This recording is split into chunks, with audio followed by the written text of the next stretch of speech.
It was February 13th, 2009, when Amber Dubois set off for school for what would unknowingly be the final time. As she arrived, she was approached by a boy who appeared to be a bit older than her, and certainly much larger. The two chatted outside for a few brief moments, and then Amber disappeared. Just a year later, in February of 2010, Chelsea King was out jogging on a local hiking trail in Rancho Bernardo Park. She planned on going on a 5-mile hike, but at some point along the way, she too disappeared. Investigators would later find pieces of her clothing scattered all around the trail, and soon after, detectives came across a crime scene.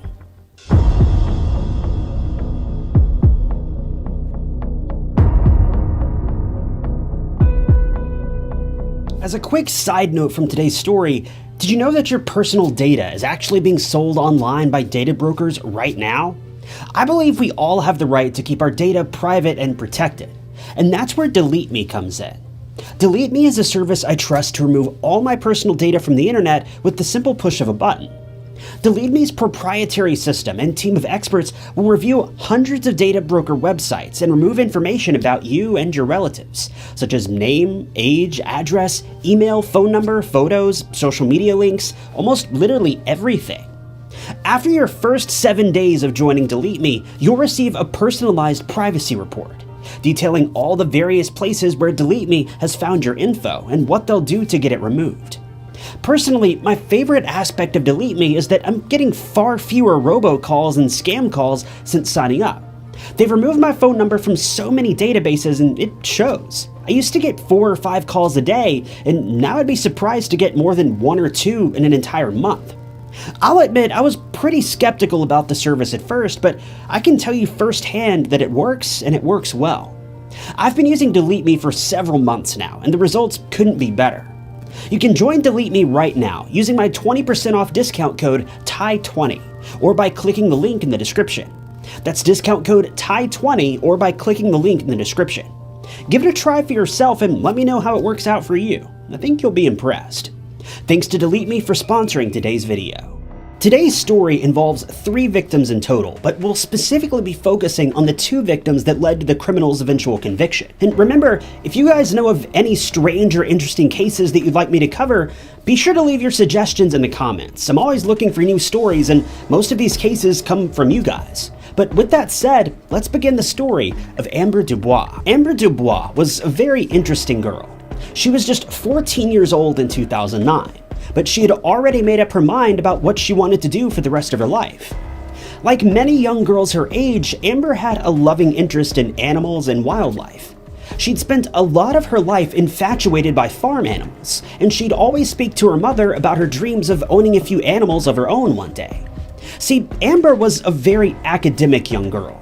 While many of the other kids her age were worried about what they were going to do for the summer or where they were going to go shopping or go hang out after school, Amber was extremely focused on getting good grades, taking as many courses as possible, and trying to graduate early. And she was well on her way to doing so. Amber had been attending Escondido High School in California, just a short trip away from the heart of San Diego. When it came time to choose her classes for the year, Amber knew that she wanted to become part of the school's Future Farmers program. This program would allow the younger generation to become acquainted with farm animals and all the ins and outs of living life on a farm and taking care of the animals and livestock. This program was everything Amber had dreamed of, but there was one catch that her mother seemingly didn't see coming. This program would allow Amber to get a head start on her future goals of becoming an animal behavioral scientist, but in order for this to happen, Amber would need access to a lamb, particularly a lamb of her very own. Her mother wasn't interested in letting her buy a lamb. After all, lambs are a lot of work, at least for someone who doesn't really have access to all the necessary supplies and whatnot. And Amber certainly fell into this category. But as the weeks and months passed by, Amber continued to beg and plead with her mother to allow her to buy a baby lamb. Eventually, her mother felt obligated to agree and even offered to pay for the lamb if it meant helping Amber achieve the future that she had always dreamed of. But while she was very hesitant about the idea, Amber's mother wrote her a check for the lamb, with Amber becoming ecstatic, securely hiding the check inside of her backpack so that she could go to pick up her new baby after school. This all took place on February 13th, 2009. A date that, for reasons unexpected, her mother would never forget. Amber left her home that morning with a skip in her step, overwhelmed with excitement by the idea of finally having a lamb of her own. She couldn't wait to get to school and tell both her instructor and her friends about what the future had in store for her. But tragically, she never got the chance to do so. As soon as Amber arrived on the campus of her local high school, a witness spotted her talking to someone who was described as being much taller than Amber. The witness couldn't make out the boy's age, but seems to have believed that the person that she was speaking to was a student at their high school. To clarify, the witness didn't say this outright, but it's just the impression they gave during their interview. They described the boy as being doughy looking, quite tall and dark complected. After Amber was spotted talking to this person, she would never be seen again. This particular day was a Friday. It had been raining on and off throughout the day, but by all means, it was a day like any other. That is, until Amber failed to return home that afternoon. One thing to note is that Amber's parents had separated at some point during her childhood, leading her mother to begin dating again. While Amber's mother appears to have been at work on this particular afternoon, her mother's boyfriend had been at home and was anticipating Amber's return from school, but she never came back. Naturally, the boyfriend, named Dave, assumed that Amber had just become caught up in her newly purchased lamb and had lost track of time. But as minutes and hours eventually ticked by, Dave became extremely worried. He decided to drive over to Amber's school and try to find her. No sooner than he arrived, he spotted one of Amber's teachers and asked if she had seen Amber. In a disturbing twist, she replied that Amber hadn't been in class that day. This was particularly odd because not only should Amber have been at school for the entire day, but she'd also never missed a day prior to this. Her mother recalled that Amber was hyper-focused on her school attendance and her studies, and she wouldn't miss a day of school no matter what. So where had she gone? Dave grew incredibly concerned at this point and called Amber's mother to report what had happened. Soon after, Amber was officially reported missing and the search was on. Hundreds of volunteers caught wind of Amber's disappearance and turned up to help search for her. The search area spanned for miles, but no matter how far or wide the search was, no one managed to find any evidence that would explain where she had gone or who could have been responsible. When police began to dig deeper into her disappearance, they realized that Amber's phone was still active in the area a short time after she had disappeared. There was no mention of what time her phone was specifically turned off for good, but we know that wherever she had gone, it had likely been within a span of just a few miles, as Amber's home and school were both within the proximity of the same cell tower, and there was no indication that she'd been anywhere near another cell tower during the beginning stages of her disappearance. Now, it's obviously possible that her phone could have been disabled before she left the area, but police didn't seem to believe that this was a likely scenario, though it's unclear why. When police began looking further into her cell phone data, they quickly learned that Amber's voicemail had been accessed shortly after she had disappeared. This voicemail again pinged off the same cell tower that connected to both Amber's home and her school. Investigators had now begun to feel confident that Amber had been abducted. But the only real evidence they had to go on was the eyewitness account from earlier that morning, describing the unknown male that she'd been speaking with just moments before she vanished. Police, now taking the case far more seriously, began to interview all of the registered offenders in the area, as well as Amber's friends and family. A total of 1,200 tips were followed up on, and police conducted at least 500 interviews, but none of these interviews produced any leads or additional evidence. The captain of the police force recalled that no matter how much they investigated the case, they only ended up with more dead ends. Just over a year later, things would only get worse. Chelsea King was just 17 years old on February 25, 2010. She was a straight-A student at Poway High School in California.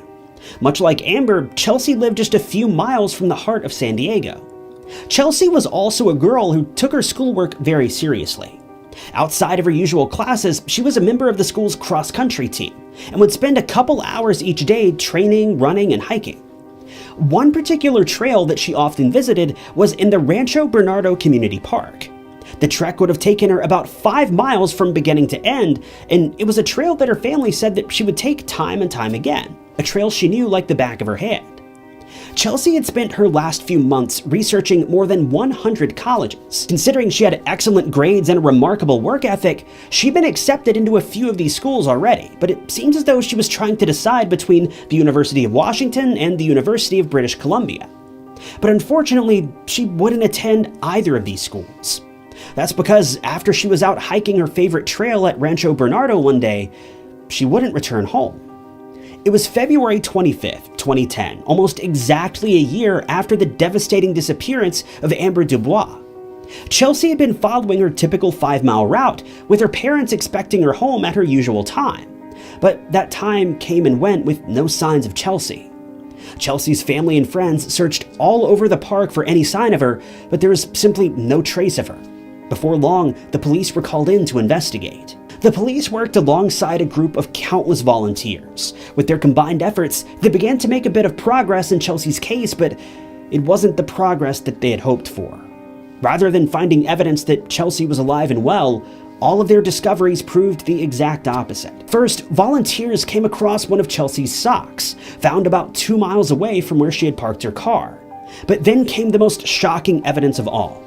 A volunteer came across her undergarments, combined with evidence that Chelsea had met with a terrible fate. A short while later, one of her shoes was found as well, less than a mile away from the 2 previous discoveries. A police sergeant says that the location of this evidence proved to them that foul play was almost certainly involved. The FBI was called in to investigate soon after, with them interviewing people at least 300 homes in the surrounding area and following up on at least 600 tips. And again, registered offenders were interviewed, but no one seemed suspicious or gave any indication that they may have had ties to Chelsea's disappearance. But investigators would finally have a breakthrough in the case when they sent in the underwear that they had found for a DNA analysis. When the results came back, they found that the DNA obviously matched Chelsea, but they also found DNA that belonged to a man that was known to the local police far too well, a man named John Gardner. John Gardner was well known to the police near San Diego. That's because back in 2000, he'd been convicted in another case involving a minor. In this particular case, the victim made it away with her life, but just barely. He had ambushed a 13-year-old girl and taken advantage of her. In a truly chilling twist, the young girl had actually been his neighbor. John had been about 21 years old at the time of his offense. He was sentenced to serve just 6 years behind bars, being released early on good behavior. The prisons were known to have been incredibly overcrowded at this time, and it's likely that this played a part in his early release as well. John was eventually released from parole in 2008, but a later investigation found that during the stint of his parole, he violated it at least 7 times, including one time in which he lived too close to a school in 2007. John was also given an anklet to wear during his parole, during which time he was documented as having violated that 168 times, but nothing was done about this. When the GPS data was looked over later on, it was found that he'd spent countless hours in close proximity to several schools. He was also spotted in front of a daycare, as well as visiting prisons, with police believing he may have been delivering contraband to inmates. When police connected John to the case of Chelsea King, everything began to fall into place. It didn't take a genius to connect the dots and understand that John had stalked Chelsea along her jogging route that day, striking when she least expected it. It was reported that he took advantage of Chelsea and also claimed her life, but police never revealed the order in which these events took place. But as investigators were digging up all the details that connected John to Chelsea's disappearance, they began to realize that Chelsea's case had striking similarities to the case of Amber Dubois. Police would eventually track John down to a bar, where they found him to be soaking wet, covered in mud, and clearly drunk. They brought him in for questioning regardless, and it became apparent that he wasn't telling the truth about his knowledge of Chelsea's disappearance. But things got a lot darker when, without being provoked, John brought up Amber's disappearance as well. We have no idea why he would have spoken about Amber, and police say that her name came up at random during their interview. During the process of John's interrogation, it became clear to him that investigators had enough evidence to pin him to the crime. He eventually called in an attorney, and the attorney knew that they had a very solid case against him. It also became clear that prosecutors were going to do their best to secure the death penalty. Throughout this process, John quickly began to realize that, by all means, his life was essentially over. This realization set in even more when he found out that just 5 days later, on March 2nd, 2010, a team of FBI investigators had located the remains of Chelsea, buried near Lake Hodges. This was the moment that John knew the jig was up. He'd been found out, and there was little he could do to stop his conviction.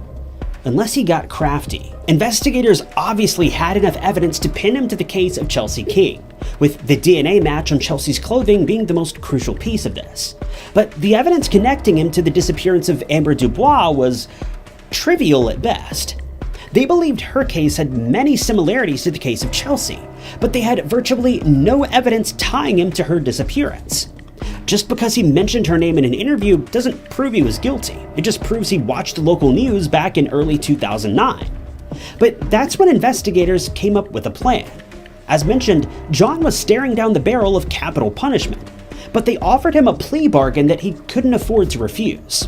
If he would lead them to the grave of Amber Dubois, they would agree to stop pursuing capital punishment, and instead simply pursue a life sentence. The only problem with this is that Chelsea's family would need to agree with these terms. Up until this point, Amber's family had been living in utter turmoil, hoping, begging, and praying to learn what had happened to their beloved daughter. The only thing worse than finding out that your loved one passed away is finding out that they're just missing, and you have no idea if they may still be out there begging to be found. After hearing about the heartache that the Dubois family had been forced into, Chelsea's family agreed without hesitation to waive the possibility of capital punishment in exchange for a plea deal. Everyone was in agreement, and John decided to open up about what had happened to both Amber and Chelsea. He told police everything, and he led them to an old dirt road, taking them to a rusted-out water tank. Nearby, police found the shallow grave that belonged to Amber. When John explained the details of her final moments and what he had done to her, they confirmed these details after digging up her remains, and it appeared that John had in fact been telling the truth.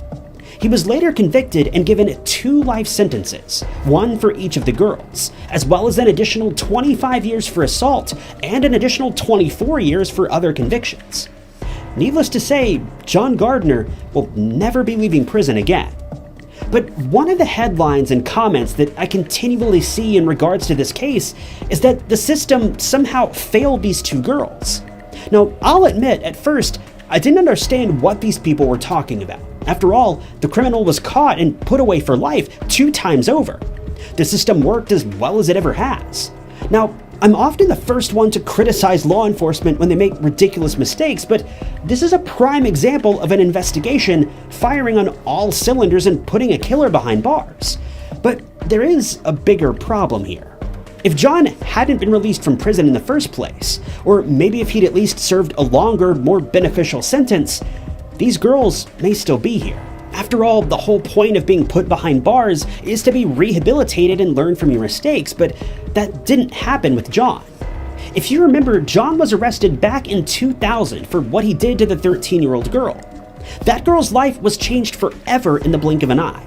He took something away from that child that can never be given back and left her with a lifetime of fear and resentment. A lifetime. Yet he served just 6 years behind bars. In response to this outrageous sentence, the family of Chelsea King worked alongside attorneys and law enforcement to instate a new law, now known as Chelsea's Law. This law is the first of its kind to allow criminals to be placed behind bars for life for crimes that didn't involve claiming the life of another person.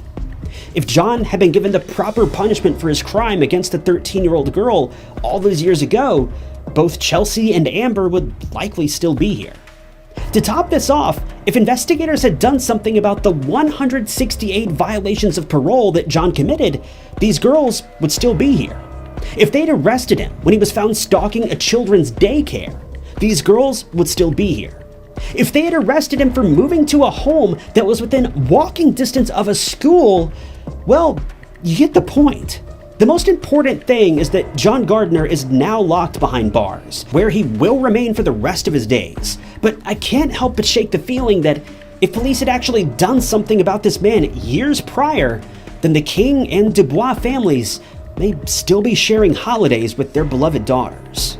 Thanks for tuning in to another episode of True Crime Stories. If you want to see more true crime documentaries like this, be sure to hit the like button and subscribe. If you'd like to help support the channel, the best way you can do that is simply by leaving a comment below. Any comment at all. It helps out the channel a lot more than you may realize. If you want to help out financially, you can do that by clicking the blue join button below, or by picking up a True Crime Stories mug from TieKnots.com. But with that, my name is Ty Knots, and I'll catch you guys in the next video.